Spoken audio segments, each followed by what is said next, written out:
तक्षक के माध्यम से इनकी मृत्यु हो जाएगी। और जब परीक्षित को ये विदित हुआ कि मैं 7 दिन का ही मेहमान हूं,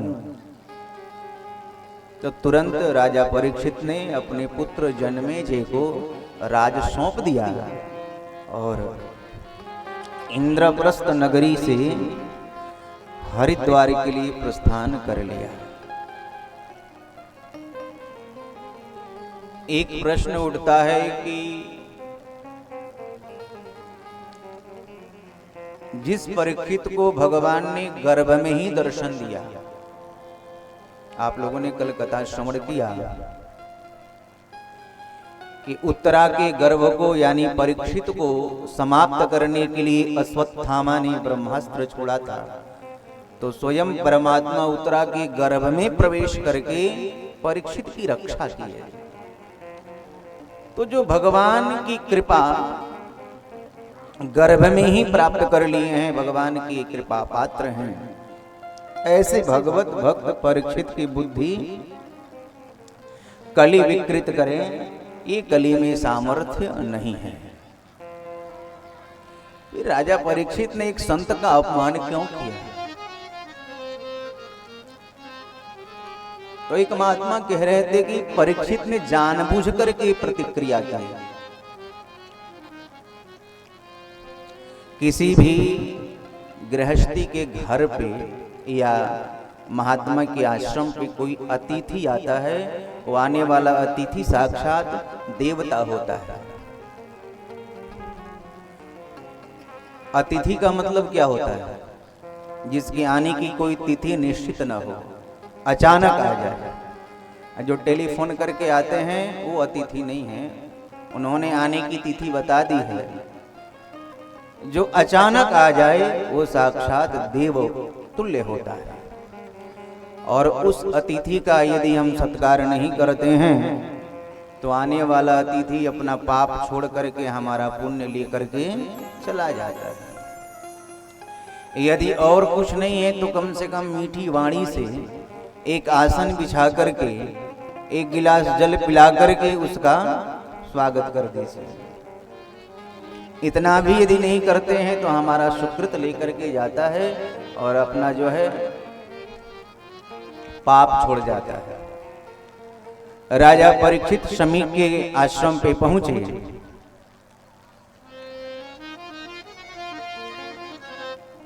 तो महात्मा वहां समाधि में बैठे थे।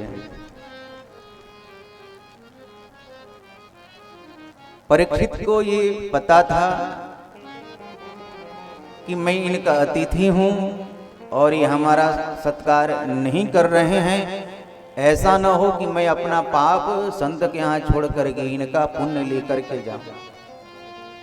तो परीक्षित ने जानबूझ करके वो सर्प लपेट दिया ताकि महात्मा का पाप ले जाएं, श्राप ले जाएं और अपना पुण्य छोड़ जाएं। नहीं तो भगवत भक्त परीक्षित की बुद्धि को कली विकृत करे, कली में ये सामर्थ्य नहीं है। परिणाम स्वरूप क्या हुआ?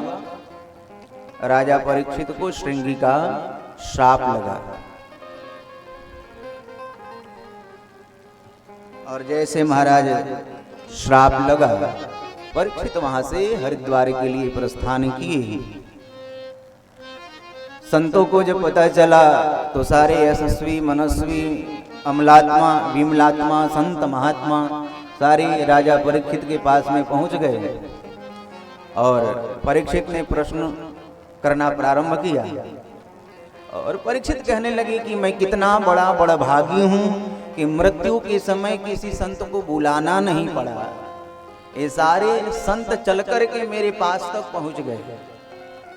प्रायः देखा तो ये जाता है कि प्यासा जलाशय के पास, कुएं के पास चल करके जाता है, परंतु मेरे पास तो प्यासे के पास में आज सारे कुएं जलाशय चल करके पहुंच गए।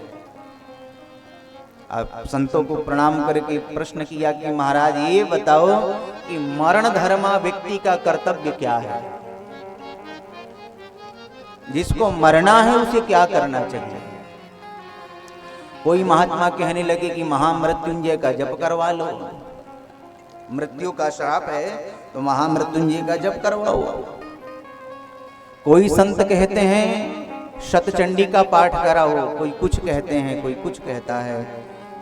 जब कोई निष्कर्ष नहीं निकल पाया, उसी समय सुखदेव जी की अंतरात्मा से एक आवाज निकली, चलो परीक्षित को भागवत सुनाओ।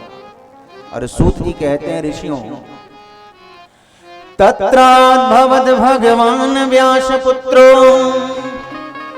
यदृक्षया गामटमानो नपेक्षा अलक्ष्यलिंगो निजलाभतुष्टो वृतश्च वाणिरवधूतवीशः। कैसे हैं सुखदेव जी? तो तत्राद्भवत भगवान व्यासपुत्रः। परीक्षित को समाप्त करने के लिए जब अश्वत्थामा ने ब्रह्मास्त्र छोड़ा तो स्वयं परमात्मा ब्रह्मास्त्र यानी शस्त्र के माध्यम से परीक्षित को बचाया। आज एक ऋषि कुमार ने वाणी का वज्र छोड़ा है तो स्वयं भगवान ही परीक्षित को बचाने के लिए सुखदेव के रूप में प्रकट हुए। तत्राद्भवत भगवान व्यासपुत्र। ये सुखदेव जी और कोई नहीं, साक्षात भगवान ही प्रकट हुए। कैसे हैं सुखदेव जी? अलक्ष्यलिंगो निजलाभ तुष्टो। अलक्ष्यलिंगः स्त्री पुरुष भेद रहितः। ये तो ऐसे परमहंस हैं, ऐसे परमहंस हैं जिनको ये भी नहीं पता स्त्री और पुरुष में अंतर क्या होता है। ये तो प्रत्येक स्त्री में किशोरी राधा रानी का दर्शन करते हैं और प्रत्येक पुरुष में श्री कृष्ण चंद्र का ही दर्शन करते हैं। सिय राममय सब जग जानी, राममय सब जग जानी। करहूं प्रणाम जोरी जुग पानी, प्रणाम जोरी जुग पानी।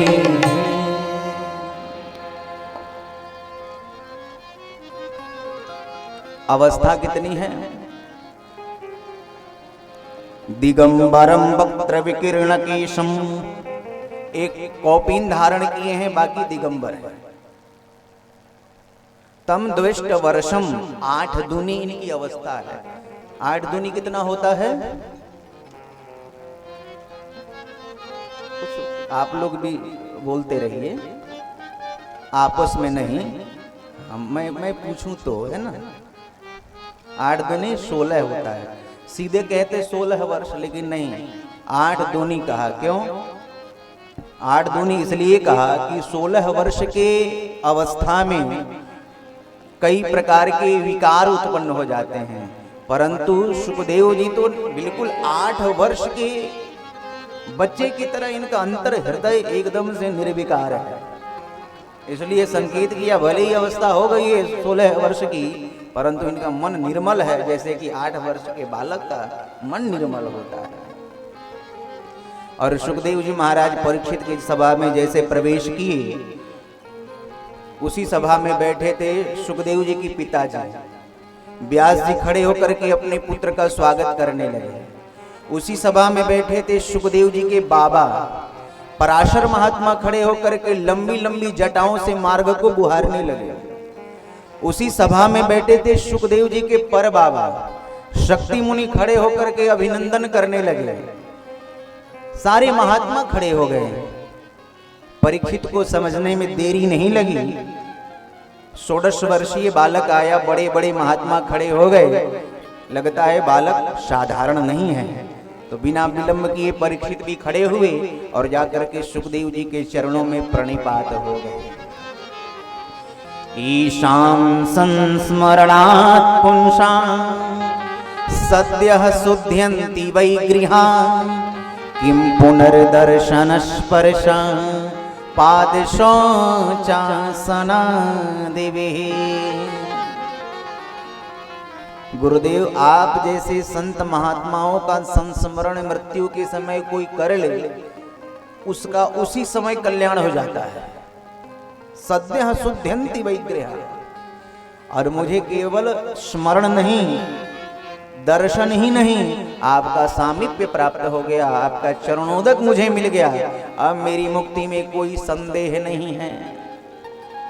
और परीक्षित ने सुखदेव जी को एक सुंदर आसन पर बैठाया और स्वयं चरणों में बैठ गए और हाथ जोड़ करके प्रार्थना करने लगे कि हे गुरुवर, आप जैसे संत महात्माओं का दर्श लाभ जो है पिछले कई जन्मों के अच्छे कर्मों से ही होता है।